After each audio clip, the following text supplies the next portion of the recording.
चलिए ये होगी बात वर्लपूल की, लेकिन अब जरा बात करते हैं थोड़ी लॉन्ग टर्म की। और बिग मार्केट वॉइसेस में अब हमारे साथ हीलियोस इंडिया के सीईओ दिनशो ईरानी जी जुड़ गए हैं। दिनशो जी, गुड मॉर्निंग। काफ़ी वॉलेटाइल रही है मार्केट में। एक्चुअली मंडे को मेरी ट्यूसडे को एक्चुअली मेरी समीर जी से भी बात हुई थी, और थोड़े से खैर ऑब्वियसली मार्केट में पार्टिसिपेंट्स थोड़े से नर्वस जरूर हैं, लेकिन अभी भी पॉजिटिव हैं। आपका क्या व्यू है? जी Anu ji, good morning and आपके दर्शकों को भी वेरी गुड मॉर्निंग। तो अनु जी, ऐसा है कि हम तो पहले से ही कॉल आउट कर रहे हैं कि एक मार्केट एक बैंड में रहेगा, क्योंकि इंडिया को, और एक्चुअली देखा जाए तो इंडिया अंडर परफॉर्म किया काफी ये साल ईयर टू डेट तक। और वो इसीलिए है कि एक तो चाइना खुल गया तो पैसा यहाँ से निकल के चाइना जा रहा था, और दूसरा फ्रैंकली आई मीन इंडिया में इतना कुछ दिखा भी नहीं चहल पहल। तो इसलिए जबकि 22 में इंडिया सबसे ज्यादा आउट परफॉर्म किया था वर्ल्ड मार्केट्स को, तो अभी ये जो अंडर परफॉर्मेंस है वो हमें लग रहा है कि करेक्ट हो जाएगी। हमें लगता है कि यहाँ से अभी इंडिया आउट परफॉर्म करना चालू करेगा, बट दैट डजंट मीन कि इंडिया ऊपर जाएगा, क्योंकि आउट परफॉर्म का मतलब ये है कि जो कितना ग्लोबल मार्केट है उससे ज्यादा हम बेटर करेंगे। तो इसलिए हमें लग रहा है कि दुनिया को अभी एक लेवल पे स्टेबलाइज होना पड़ेगा before India start out performing. तो हमें तो ये लग रहा है कि आज की तारीख में अगला कपल ऑफ क्वार्टर्स ऐसे लगता है कि इंडिया शायद एक बैंड में घूमता रहेगा, थोड़ा ऊपर थोड़ा नीचे, पर ओवरऑल पैनिक की लगता है ऐसा कोई बात नहीं है। ज्यादा ऊपर भी नहीं जाएगा, ज्यादा नीचे भी नहीं जाएगा, तो वैसा है। And the whole thesis actually हमारा जो है वो कम्स फ्रॉम के यूएस में जो इन्फ्लेशन है वो इतनी आसानी से टेम नहीं हो सकता। वो लगता है हमें कि हमें पहले ऐसे लग रहा था कि प्रॉब्ली मार्च और जून क्वार्टर में थोड़ा स्टेबलाइज हो जाएगा और फिर बाद में कट चालू हो जाएगा यूएस के इंटरेस्ट रेट्स में। वो हमें नहीं लग रहा है होने वाला है। हमें तो उल्टा लगता है कि यहाँ से उल्टा जो अभी की तारीख में जो लोग 5.5 लगा रहे हैं as the peak rate for US Fed, वो हमें लग रहा है कि 6 के आसपास जाके शायद रुके, और वैसा है तो फिर आप जानते ही है कि it's gonna be a tough call. Okay, तो इस समय मार्केट में कॉल क्या है दिनशो जी? क्योंकि मैं एक चीज़ नोट कर रहा था, और अक्टूबर 2021 से लेकर अब तक निफ्टी ने 5% का नेगेटिव रिटर्न दिया है, मिड कैप ने 8.5% का नेगेटिव रिटर्न दिया, और निफ्टी जूनियर ने 16% का नेगेटिव रिटर्न दिया। और इस पीरियड में इंटरेस्ट रेट्स लगातार ऊपर गए। तो एक रिटेल और एचएनआई के पास एक बहुत बेटर ऑप्शन है इस समय फिक्स्ड इनकम का। तो क्या इक्विटीज़ में, मतलब ऐसा क्या ट्रिगर चाहिए जिससे कि अब वापस लोग इक्विटीज़ की तरफ आएँ, क्योंकि पैसा मूव कर रहा है इक्विटीज़ से फिक्स्ड इनकम की तरफ? जी हाँ जी, एक्चुअली आपने बराबर बोला, क्योंकि इंटरेस्ट रेट्स मूव अप हो ही जा रहे हैं, तो ऑब्वियसली, और हमें तो ऐसा लगता है कि और भी मूव अप होने चाहिए, होने वाले होंगे, क्योंकि अगर जो यूएस अगर जो बढ़ाने वाला है इतना, मतलब we are talking about 125 bips further hike in US rates, तो obviously India has to cope up with that, तो उसके चलते ऊपर जाएंगे ही जाएंगे। लेकिन ये सब जो है ना अनु जी, ये शॉर्ट टर्म मूव होते हैं। I don't think longer term में इक्विटी कभी आपको डिसअपॉइंट करेगी विज़ावी अदर्स। ठीक है, अभी इन्फ्लेशन रेट हाई है इसलिए इंटरेस्ट रेट भी हाई है, लेकिन आगे चल के एक लेवल पे स्टेबलाइज हो जाएंगे। और दूसरा जो हम जो बोल रहे हैं कि इंडियन इक्विटी पर से, वो तो बहुत ही एक्साइटिंग रहेगी चल के, क्योंकि हमें जैसे हमने पहले भी आपके चैनल पे बोला हुआ है कि जो GDP growth India log in करने वाला है अगले 4-5 साल में, वो शायद ही आपको दुनिया में कहीं दिखे इक्वल, इतनी बड़ी साइज की जो जीडीपी है मूव करे ऐसे लेवल पे।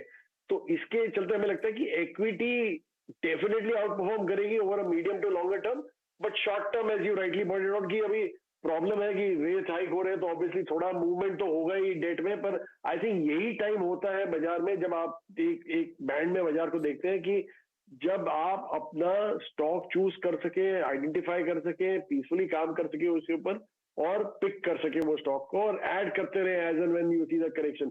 और हमें तो एक्चुअली हमारा तजुर्बा ऐसा ही है कि हम स्टॉक पिकर ही रहे पूरी जिंदगी, समीर और मैं, तो इसलिए हमें तो लगता है कि ये बहुत ही बढ़िया मौका है हमारे लिए कि हमारे पोर्टफोलियो को बिल्डअप करने के लिए। जी हाँ, तो दिनशो सर इसलिए तो आपको बुलाया है, आपके तजुर्बे का इस्तेमाल करना है हमको। अब देखिए, ये बात जो थी अनुज की, प्रश्न तो बिल्कुल सही था कि भाई अगर मेरे पे पैसा है तो अभी तो मेरे को 7-8% वहाँ मिल रहा है, वहाँ क्यों ना जाऊँ। खैर चलिए, आपने इसका जवाब दिया। ठीक है, अगर बहुत शॉर्ट टर्म पैसा है तो you can move towards that, but जब कंपाउंडिंग की बात आती है 3-4-5 वर्षों की बात, तो उसमें आप इक्विटी में पैसा निकाल के ले जाएंगे। आपने ये भी कहा कि रेंज बाउंड बाजार है, but still this time is critical for accumulation, ये एक एक्यूमुलेशन का वर्ष हो सकता है। क्या खरीदना चाहिए सर, तर्क संगत क्या है इस वक्त, लॉजिकली क्या चीज करें अब हम? जी वीरू जी, देखिए हम तो कॉन्स्टेंटली ढूंढते रहते हैं। जैसे अनुज जी ने शुरुआत ही की थी कि बोलते हुए कि कैसे मिड कैप और स्मॉल कैप ज्यादा करेक्ट हुए हैं as compared to the large cap in this time period. जो पूरा बाजार का जो करेक्शन आया 5-1% जो अक्टूबर एंड से जो आया है, तो हमें तो ये लगता है कि यही मौका है कि आप मिड कैप और स्मॉल कैप में आइडेंटिफिकेशन चालू कीजिए और यहाँ से प्ले करना चालू कीजिए ये सेक्टर्स को, ये दो सॉरी मार्केट कैप्स को।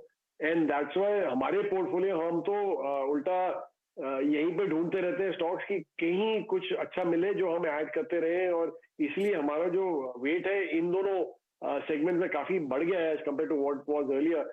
तो हमें और अगर सेक्टर की बात करें तो ऑब्वियसली फाइनेंशियल एक सेक्टर है जहां आप देख सकते हैं, ध्यान दे सकते हैं।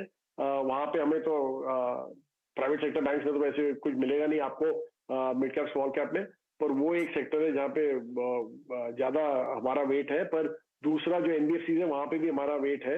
और तीसरा जो कंज्यूमर सेक्टर है जो हमें बहुत पसंद है, और इनफैक्ट एडिशन हमने चालू किया है on the capital goods also segment, वहां पे हमें काफी mid cap small cap names दिखने को मिल रहे हैं, तो हम स्टडी कर रहे हैं और ऐड कर रहे हैं। और कंज्यूमर सेगमेंट में तो ऑब्वियसली हमें लग ही रहा है कि यहाँ से अच्छा ग्रोथ दिख सकता है गोइंग फॉरवर्ड, सो उसमें कर रहे हैं। जब बहरहाल आज की तारीख में अगर आप पूछे किसी कंज्यूमर कंपनी को तो स्लो डाउन की बात करते हैं, लेकिन स्लो डाउन ये एक स्टेट ऑफ माइंड होता है। आई मीन कैश पड़ा हुआ है, मतलब आप देखिए अपने सिस्टम में इनफ डिपॉजिट्स पड़े हैं, enough cash in the system है, तो इसलिए it's a matter of time before comfort level आए तो फिर देन कंजम्पशन स्टार्ट्स अगेन।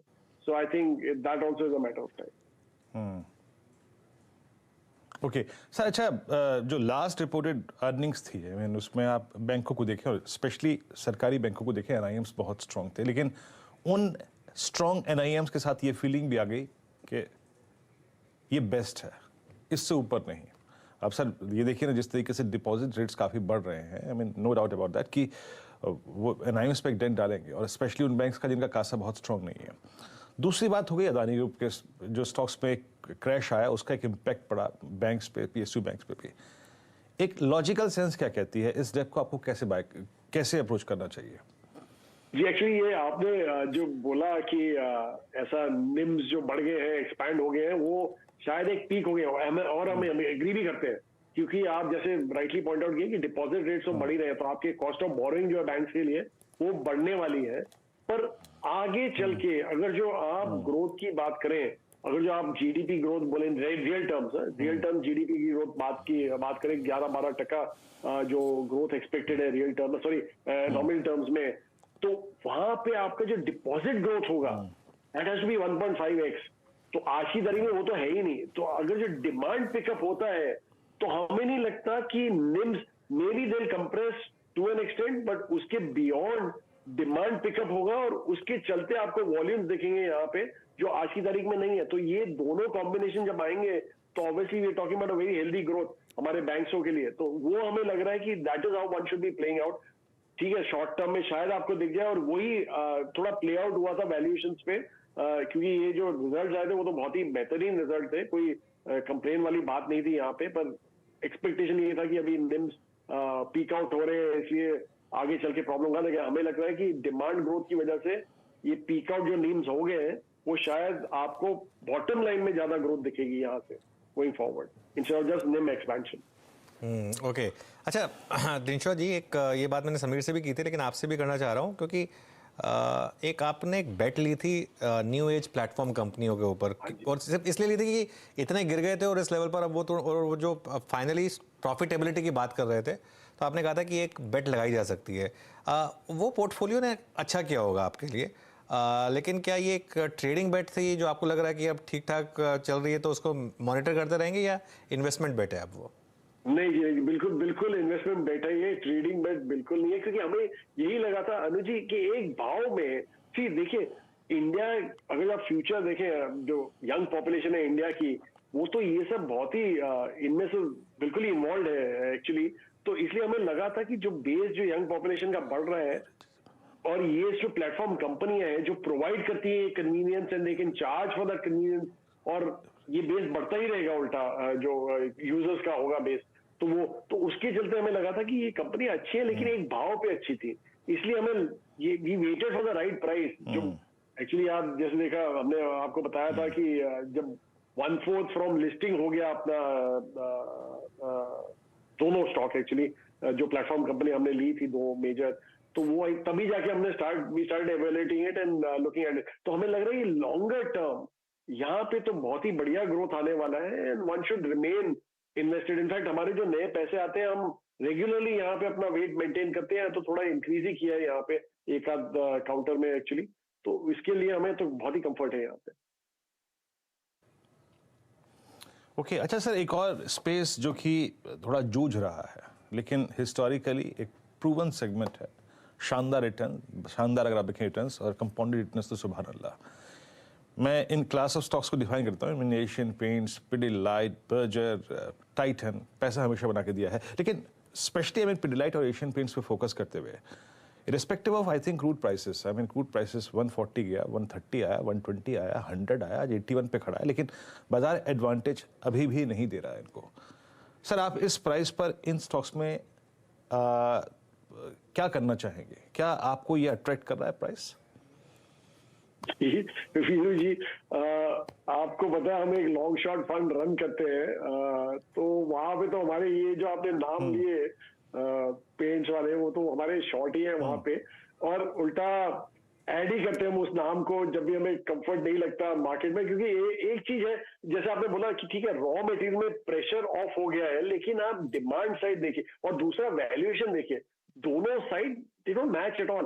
तो आप अगर जो हिस्टोरिकली आप देखें, अगर जो ये दोनों सेक्टर का, अभी ये दोनों स्टॉक जो आपने नाम लिए पेंट सेक्टर में, बॉटम लाइन ग्रोथ इतनी एक्साइटिंग नहीं रही है as compared to pricing growth. मतलब ऑलमोस्ट जो बॉटम लाइन ग्रोथ थी उनकी, जो पैड ग्रोथ थी, वो ऑलमोस्ट हाफ थी of how the prices have risen up. तो इसके चलते वैल्यूएशन जो इतने स्ट्रेच हो गए हैं, वो हमें लग रहा है कि अभी भी बहुत टाइम है उनके पास वो वैल्यूएशन को करेक्ट करके वापस नीचे आने का। अगर जो नहीं भी हो तो प्रॉब्ली टाइम करेक्शन हो जाएगा यहाँ पे, जहाँ पे स्टॉक शायद चलेगा ही नहीं और प्रॉब्ली अर्निंग ग्रोथ स्लोली चलती रहेगी और वो बिल्ड इन हो जाएगा शायद वैल्यूएशन के लेवल पे। तो इसलिए हमें बिल्कुल कंफर्ट नहीं है ये सब स्टॉकों में जो आपने नाम लिए, और we continue to maintain our view कि दूरी रहे तो अच्छा रहे, बिकॉज ग्रोथ रेट एक्साइटिंग नहीं है और वैल्यूएशन बड़े स्ट्रेच्ड है। ओके चलिए दिनशॉ जी, शुक्रिया हमारे साथ जुड़ने के लिए और हैव अ गुड वीकेंड। आपको भी अनुज, थैंक यू।